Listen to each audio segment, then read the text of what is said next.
Today I'll be talking about two giants in kind of the men's fragrance world, I suppose.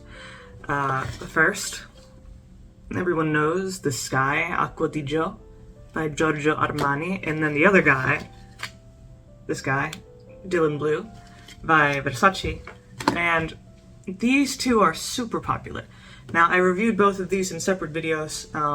If you want to know more about them, you can go check those out, but I'm doing a comparison and a contrast video here between the two of them because they have some important similarities and some important differences. So, I guess I'll jump right into it with the top notes of each of these. The top notes for Dylan Blue, which is nice, it says it on the card.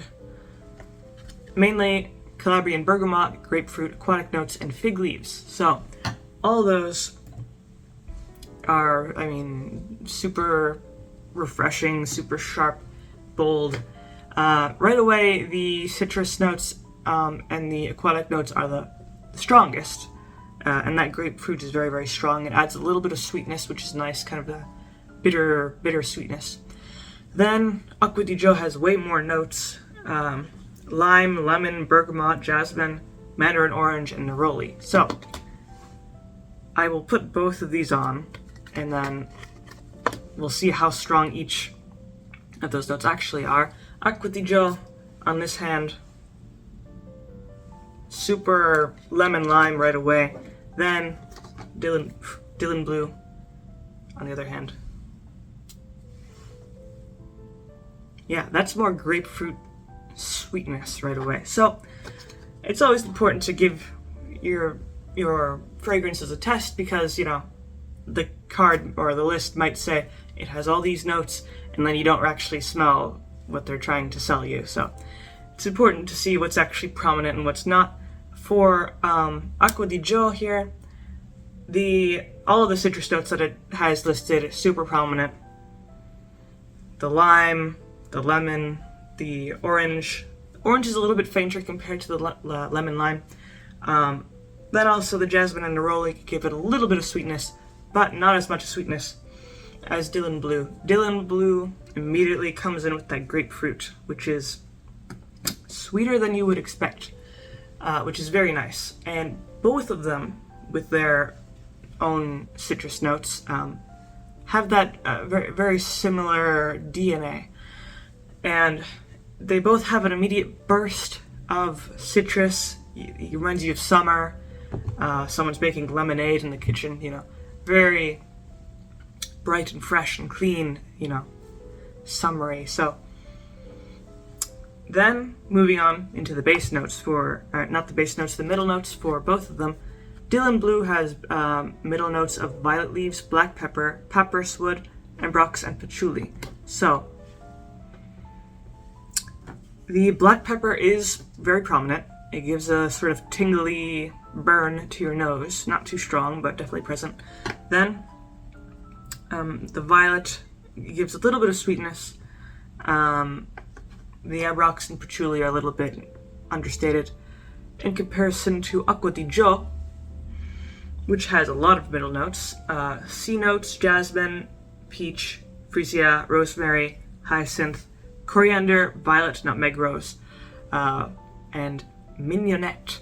So, despite all of these notes, it's hard to detect most of them, which is kind of a red flag with fragrances. But the main ones here are the C notes, the sweetness of the peach and the rose, a little bit of spiciness from the coriander, some dewiness from the rosemary, and then a little bit of nutmeg, and hyacinth, the florals. So mainly, you're gonna get the sweetness from the peach and the rose, then the C notes. The C notes are very strong, very kind of, you're floating in the ocean and it's all around you, sort of that strength of the aquatic notes, which is very nice. It complements the citrus notes very nicely. This is in comparison to Dylan Blue, which I would argue has stronger overall middle notes especially that black pepper, the greenness of the violet leaves, a little bit of the ambrox, and, you know, in general, all that stuff. So, for Acqua di Gio, all the huge list of middle notes that it has probably isn't necessary. They could probably cut down on several of the notes and it would smell the same. The vital notes here are the citrus in the top notes, and then the C notes, along with the rose and rosemary and peach, and a little bit of the coriander in the middle notes. Then the base notes. So Dylan Blue has mineral musk, tonka bean, saffron, and incense.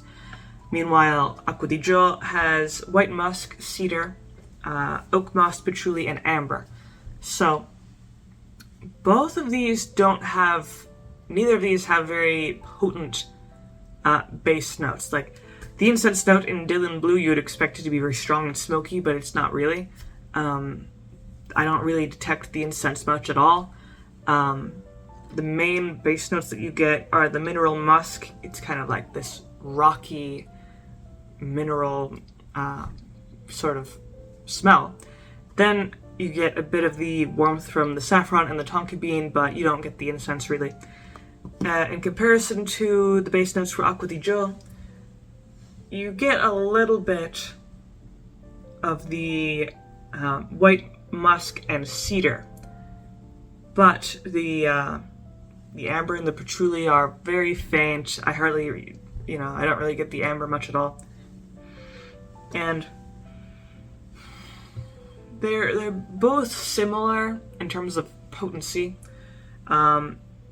They're not the longest lasting fragrances because they have lots of citrus notes, very light florals, herbal notes, stuff like that. And in general, those notes don't last a very long time. But for what they are, they're quite nice. They're quite surprisingly concentrated. Both these probably last around 6-ish hours, sometimes 7, depending. They are both very pleasant.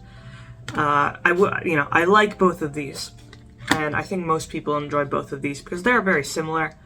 When you smell them right next to each other, those citrus notes kind of meld together, and it's kind of hard to distinguish them. The main differences here are Acqua di Gio is a little bit lighter, a little bit fresher, because it has more herbs and green notes and aquatic notes and stuff like that.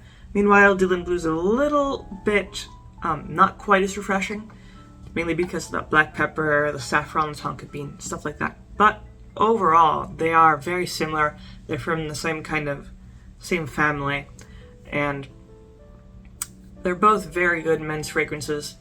It's hard to go wrong with them unless you dislike these sort of bold, citrusy, fresh fragrances, but in general, these are both really good, especially for warm weather.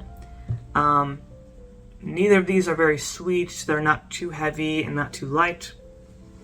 They're very nicely balanced. And the main qualms that I have with them, Acqua di Gio has too many notes and it can't communicate all those notes, at least in my opinion. Some are much stronger than others and some you can't really detect at all. Dylan Blue does better on the notes, but it is still a little bit,